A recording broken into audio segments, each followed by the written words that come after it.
Welcome to the Vikings Now podcast. I'm Jim Rich, along with Ahmad Hicks and Pierre Noujaim, and your Minnesota Vikings find themselves 0-2 after coming up short in Philadelphia. Gentlemen, it was another one-score game, but Ahmad, it didn't feel like a one-score game. It never feels like a one-score game when you turn the ball over more than 3 times in a single game. I mean, my goodness, 7 turnovers and, like Pierre said, 8 quarters of football. Maybe they need to practice more during the preseason. Maybe they need to play more during training camp. Well, it's funny because I want to bring that up to you, right? Mm-hmm. You played college football. You know what it takes to succeed at this level. Mm-hmm. And last year, the Vikings did nothing. Right. The starters didn't start in the media, and we were all going like, oh, my goodness, they got to do something. Mm-hmm. They got to get ready for the season. And they didn't, and they came out, and they were flawless against Green Bay. Mm-hmm. And now this season, it looks like they didn't do anything in training camp. A perfect storm last year. Christian Watson dropping footballs from Aaron Rodgers, Zadarius Smith getting sacks left and right. Sometimes you don't need all that preseason work when you just got that adrenaline going. But we also saw what happened in week 2 versus the Eagles when they didn't get that preseason work. So I think it's evident everybody needs to play in the preseason. You can't replicate game speed in practice, and it's biting the Vikings in the butt, especially when you don't practice tackling at practice or hitting, and then you get hit in the game. It's kind of hard to hold on to the ball when you haven't felt that in almost 9 months. Pierre? Yeah, I mean, you just I know it's early for you, but we're trying to get you, get that flowing here. I think the other thing that we have to think of as well is there's another team on the other side of the field that went through the same thing in the preseason. I don't remember Jalen Hurts playing any of the preseason, did he? I may be wrong on that. He didn't play a lot. But everybody handles preseason differently. I would like to see starters in the preseason in some form get some reps. It used to be back when we had 4 preseason games, you would see the starters in for one series in the first game. Then you would see them for maybe in a quarter in the second game, and then you would see them in the first half for the third game, and then not at all for the fourth game. Yeah, that's the way it used to be. I don't understand why we have suddenly abandoned the notion that starters need to play in the preseason. But again, I don't want to spend too much time talking about that because, at this point, who really cares? 2 games into the season, is this? It's not what I expected. I expected 1-1 probably after that. Nobody expected Minnesota to go into Philadelphia and win. Like Jim said, it's a game that felt like it was a lot worse than a one-score game. The Eagles or the Vikings had to fight uphill all game long. The fumble at the end of the first half out of the end zone by Justin Jefferson was an absolute killer. Right. 10-point swing because the Philadelphia and that's the second week in a row. That's the second week in a row. Just before halftime, the Vikings gave up points. They would have had the touchdown or at least a field goal if KJ had hung on to it in week 1 against Tampa. How that would have affected the game, we don't know, but it probably could have affected it positively for the Vikings had they got 6 there. And then again, this time, Jefferson stretching, trying to get it to the pylon, lost the handle on it, and it rolls out, so it's a touchback, and Philadelphia escapes unscathed. Well, they go down and get 3 points after that. Mm-hmm. That's the worst part about that. Yep. You take 7 off the board, and you hand them 3. But that's the story of the Vikings in 2023. We can harp on this all we want. I mean, we can beat a dead horse, but as head coach Kevin O'Connell said, you can't win many football games when you're losing the turnover battle. Right. So they didn't even give themselves a chance to win this game because they had, was it 3 turnovers in the first half? 3 turnovers at Tampa, 3 turnovers last night against Philadelphia. And then 1 to open up the third quarter. So you talk about trying to establish some momentum, and then boom.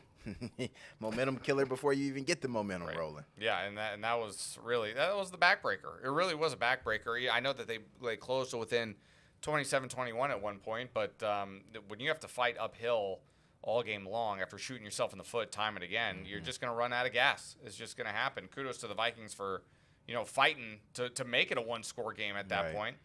But, it's at 0-2. There are 17 games now, not 16. So, that is correct. So, and last year, if memory serves me right, I believe Cincinnati started 0-2 last year, made it all the way to the AFC Championship game last year. Now, I'm not saying that's going to happen in Minnesota. I don't think they're as good of a team as Cincinnati. I'm going to hold you to that. No, I don't. Mark this right now. Jim, I got to tell you, though, and I want to tell everybody right now, even though it's only 2 games, and there's a lot of football left to be played, I'm not writing this team off by any means. But after seeing this team after 2 games, I feel that I have grossly overestimated this team going into the season because all the talk was about the Lions and the Lions being the new kid on the block in the NFC North and the favorite in the NFC North. And for good reason. I thought the Lions would be a playoff team as well. But I still had faith that the Vikings, especially offensively, would pick up right where they left off last year. That wasn't going to be the issue. Defensively, I knew that there's not as much talent in the team, but I thought Brian Flores would come in and tinker this defense in a way to where it would keep you in games. That hasn't really been the issue. Granted, turning the ball over, you get short field. Yeah, but the defense can't get off the field, Pierre. Look at the rushing stats. Last night, the rushing stats were ridiculous. Philadelphia just said, well, you know what? Let's just burn clock. We'll just run the ball. One of their touchdown drives, 13 out of 16 plays were running. Yes. Right. I feel that I have. And that happened with Tampa, too. Yeah. In the second half, the Vikings couldn't get them off the field. They only had possession 3 times. I feel that I've grossly overestimated this team. I expected a lot more. But it's hard for me to envision this team now being more than an 8-win team. Honestly, heading into the season, this is kind of what I expected because they didn't address their offensive line during the offseason. Right. Instead of going out and getting the Dalton Risner. Or defensive lineman. Yeah, or defensive lineman because the games are Neither won in the lines trenches. Got any help. So I think it was all subtraction. You have one of the worst offensive lines last year. You re-sign your center in Garrett Bradbury. You give him $6 million a year over the next 3 years. You sign Josh Oliver to a $24 million contract, I think like $10 million guaranteed. And then you go out and you go draft Jordan Addison. But it's like, hey, Kirk, you were sacked the second most times last year, but we're not going to do anything to protect you, but we want you to be better this year. I think that's what people are failing to realize. Yes, Pierre's right. We did overestimate this offense. We did say they were going to have to carry this football team, but everybody just turned a blind eye to the fact that Kwesi did nothing to address the offensive line. And now you're expecting Kirk to go be Captain Kirk after you watch the Netflix series Quarterback. But it's like, no, he's going to get hit just as much as he did last year until they decide to go spend some money on the offensive line. Games are won in the trenches. And if you have quarterback hits and quarterback pressures every other snap, you're not giving your offense a chance to win or run the ball. Everyone wants to talk about Alexander Madison. I get it. 8 carries, 28 yards, and a fumble today. But when you got 3 defensive linemen in the backfield or somebody right there as soon as you're getting the ball, you can't do anything. So I'm frustrated because it's the offensive line. Kwesi and them did nothing. They thought glitz and glam, we're going to outscore people, we're going to pass the ball. But hey, Kevin O'Connell's offense is play action based. And if you can't run the ball, well, everybody's going to tee off on Kirk all year long. And they're going to have that problem until they address the offensive line, especially with Darisaw hurt. Ali Udo is back up hurt. Garrett Bradbury has only played, I think, 60% of his snaps in all of his career. I mean, Kirk's going to continue. Darisaw never took a snap against Philadelphia. He was active, but never stepped onto the field. So they have to address this, right, Pierre? Wow. During this window here where you have some extra time, I could see them not grabbing somebody from Sunday to Thursday because they did not practice at all. Going into the Philadelphia game, they just did walkthroughs on Monday and Tuesday, flew out Wednesday. So if you had brought somebody in, they wouldn't really have figured it out. Yeah. So I think they said, look, we're just going to have to get through this. And then we have a bigger break on the backside. So could you see him going out and trying to bring in Risner, who's actively campaigning to get here? His Twitter's really funny. Right? Yeah, I know. The shot of the departure flights at the airport and not one to Minneapolis. Yeah, I think it obviously depends on the price, but at the same time too. Yeah, but you can't throw away the season. You got to do something now. Yeah, you have to. And I don't know where you get the money. Well, I mean, that's Rob Brzezinski's department, but they've got to address this because Cousins got blasted in that Philadelphia game, and still he put up astronomical numbers. He's going to lead the league in passing yardage, and he's going to be 0-2. Here's my dilemma. If Risner's so good, why isn't he on an NFL roster? Oh, I know. You know, and then any warm body right now. Well, if you're 300 plus pounds, we'll take you. The only way to get better right now on the interior of the offensive line is via trade. And how do you explore the trade market? You know, and I don't think anybody's going to be, you know, all that eager right now after 2 weeks to just suddenly explore the trade market. And that it's possible that could be the avenue that they want to go down. But I don't know what the answer is right now. What I do know is that all the talk we've talked all along about, well, the Vikings don't seem really committed to Kirk Cousins. They don't really seem like they want to keep Kirk Cousins around beyond this year.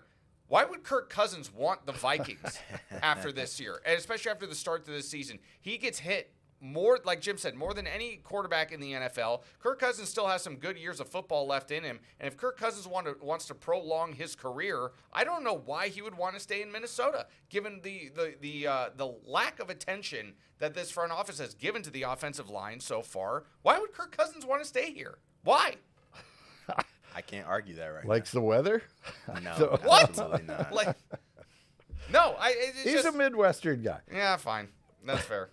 But yeah, you're right. I mean, that's really going big picture. If you want to go down, does Cousins want to stay? Does Cousins want to go? Mm-hmm. He already offered them reportedly during the offseason to take less. to stay, and they said, "Well, we'll take a look at that later." He's trying to get a new home here in Minnesota. He doesn't want to go anywhere. No, This he part of his wants to career? stay. He wants to finish here. I mean, and for a quarterback, you look at don't look at the offensive line, but you look at the other weapons around here.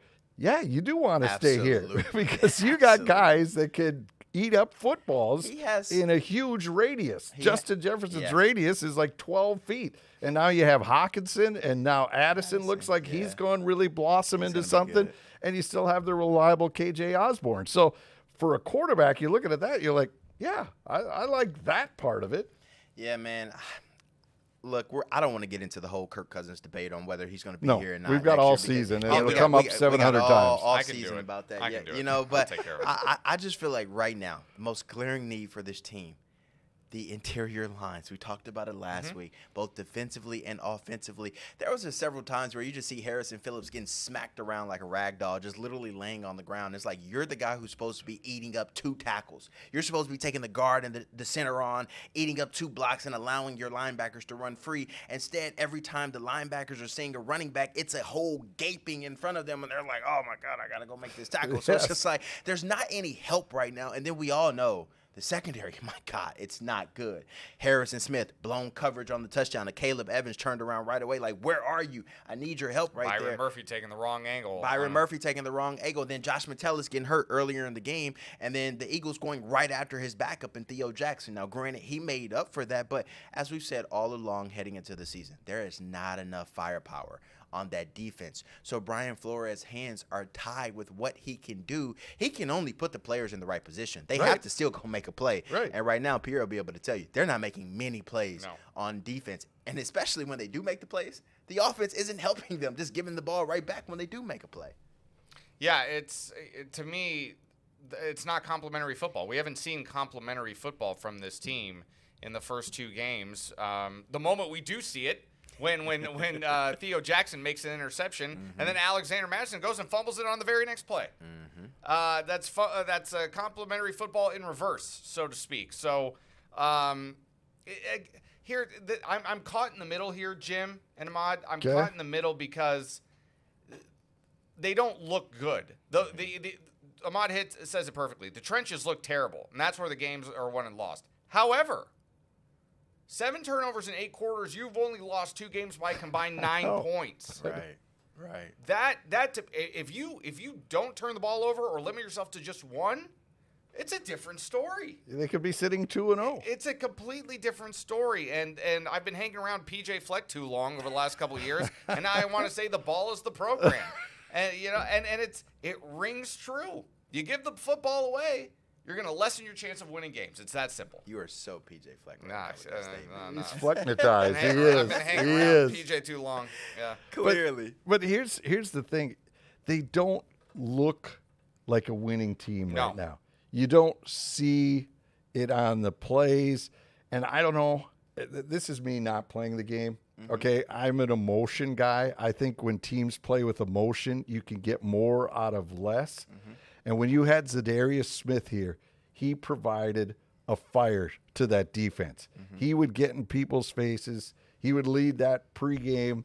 And before he got hurt, he followed up on the field. Right. And I think he's the one that invented the Kirko chains and got him to take his shirt off and pull the team together. He did. And I don't know if there's that person there on the defensive side of the ball. There's not. That's going to grab somebody by the scruff of the neck and say, hey, I need you here. And again, I never played the game. You can tell me if that really helps or not. Absolutely. But I think, to me, it seems like when I see winning teams, it seems like there's a character a swagger to the defense, and I haven't seen that yet in the first 2 weeks. I just want to clarify, whenever Jim says I played the game, I was a walk-on in college. I recorded know, but- no stats. So when you guys go Google me and you hear me farther you want to pull it up and you want to talk about me, be like, this guy didn't even play. Hey, I was still around the game, so I know the game. Here's my thing, though. Yes. You do need a leader, both on offense and defense. And I think Kirk is that leader on offense. So is Justin Jefferson. They're going to corral the guys. They're going to say, hey, this is what we're going to do, especially in that huddle. Hey, it's time to, get tough out here. Do what you want to do. I wanted to say something else, but you can't say that on this podcast. But defensively, no. I think the only guy who could be that guy is Harrison Smith, but he's not a vocal leader. No, he never has been. He's not going to come up. He's not going to be the rah-rah guy. You don't have that. Jordan Hicks can be that guy. I think he is that guy, but at this point, you need more than one person. Right. And you need everybody on the same page, but it goes back to even Daniil Hunter is a quiet he's a personality. quiet guy. He's not going to say anything. I mean, he leads by last example. 2 games have been great. Last Yeah. 2 games have been great for what is expected of him and the lack of help that he gets because he doesn't have anybody on the other side getting home or coming up the middle without Dalvin Tomlinson there. So, I think it goes back to what Pierre said. They're not complimenting each other. So it's like they go into the game, everybody's fired up, everybody wants to win, and then your offense goes 3 and out, or they don't do something, then your defense has to do this, and then, all right, when the offense doesn't do this and the defense does this, now I'm not going to say a lot of finger pointing, but it's like, hey, if y'all step it up, we'll do this. Or if you get off the field, we could do this a little bit better. So they're not complimenting each other. And then one side makes a good play, the other side takes 2 steps back. So now when you get in the locker room, it's a little bit of finger pointing, like, yo, get it together over there. Well, if y'all do this, then we could do this. And it's a little bit back and forth. I'm not saying that's what the Vikings are doing in the locker room. No, I don't think it's there yet. But it has that potential. It can be if they don't get it all together and start clicking together. All right, the rushing. I mean, I don't know how Kareem Hunt on speed dial, somebody. I don't know how, one, the Vikings run the ball. That was ineffective. And how does the defense stop someone? Because Philadelphia, like you said, that one drive was, 13 runs out of 16? Yes. Yeah. They just said, well, we're going to run the ball because they had the lead, and we're like, let's burn some clock, and we'll just keep the ball to Swift, and we'll go from there. In weeks ahead, Pierre, how do they fix either one of these? Well, it starts with figuring out what you're going to do along the interior of the offensive line that we keep coming back to. That's for starters. It's hard to run the football when you don't get a push up front, and no lanes are created up front, and that's hasn't really been the case for Alexander Mattison. Alexander Mattison, I think, has done more damage in the pass game than he has in the run the first 2 games. But you have to try to eat time off the clock, make chunk plays, keep your offense on the field. And the best way to do that is to establish some type of run. We talked about it with Pete Bursich on the postgame show last night. So much of what the Vikings want to do is via play action, and Kirk Cousins is at his best at play action. Well, nobody's going to buy that you're going to have play action if you're rushing for 34 yards in the first game and 28 yards in the second game. Now, as far as stopping the run is concerned, I think Brian Flores has got to take a hard look at nose tackle right now. Again, another situation. Harrison Phillips is a good football player, in my opinion. He actually had 13 tackles. Yeah, he's a very good. He just ran into it. Last year, however, they're not playing in a 3-4 last year. Yeah, and Harrison Phillips was a really good defensive lineman for them in last year. And he was a 3-4 guy coming in here when he came from Buffalo because that's what they ran. He was, but like Ahmad said. Is it enough? It's not enough. Like the double teams on him are not coming because you don't need them. So guys are like, if you put a single hat on a single hat, that is just going to open up so many other avenues for the offensive linemen and for your running backs to get through fine lanes, give your quarterback time. It's just listen. Daniil Hunter had 3 sacks on the night against Philadelphia, but outside of that, what are we hanging our hat on here? Defensively, what are we hanging our hat on? I don't know the answer to that question. Where's Dalvin Tomlinson when you need him? Man? Yeah.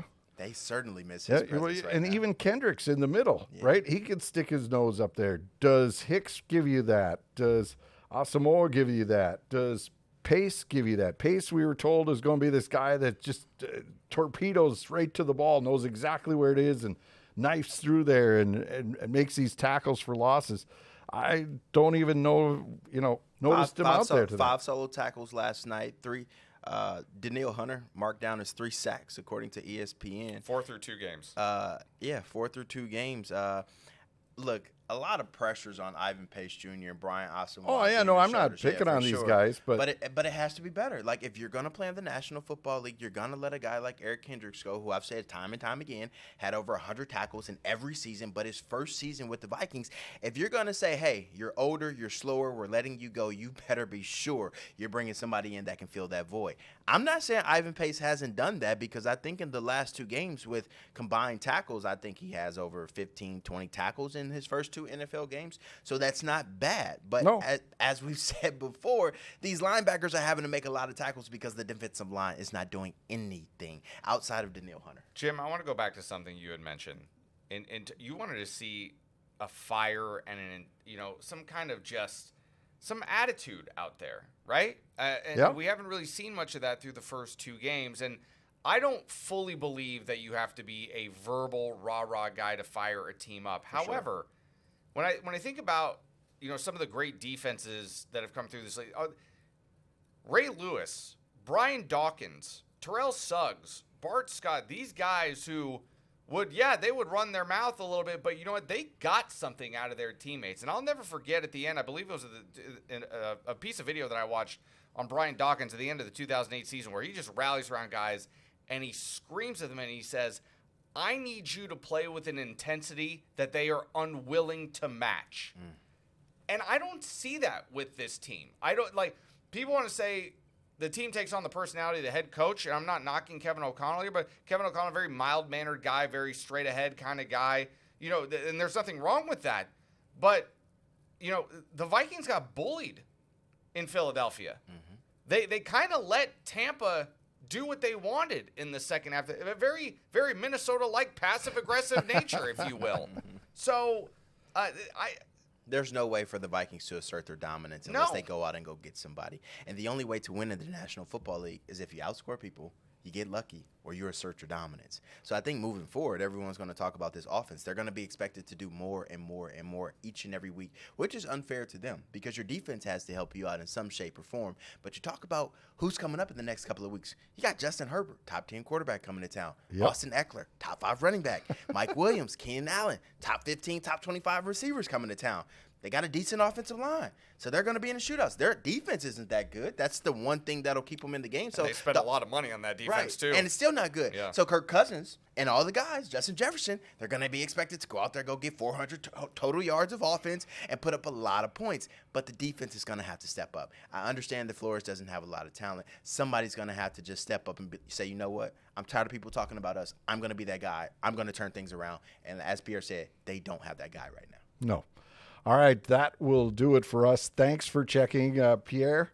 And Ahmad, where can we find this? For those that are maybe watching us on YouTube, there's other ways to find us. If you're listening to us on a podcast, there's other ways to actually see what we're talking about if you want to do it that way. So lay it on the table, Ahmad. Pierre, as Pierre said last week, find us on YouTube.com. Go to Fox 9. You'll see this page up here, Fox 9, Vikings Now podcast. Or you can go to Apple, Spotify, wherever you get your podcasts. Like, subscribe, follow, comment. Let us know what we can do better. All that stuff. So just let us know, and we'll keep dishing out the content. And Pierre loves criticism. Oh, no, please. Criticize me all you want. I don't care what you have to say at all. I don't. But I'm just going to keep doing my thing. But, yeah, I mean, we'll see if the Vikings can turn things around in week 3. All right, Vikings fall 34-28 to the Eagles. They are 0-2, but the season is not lost. Stay with the Vikings and stay with us here at Fox 9.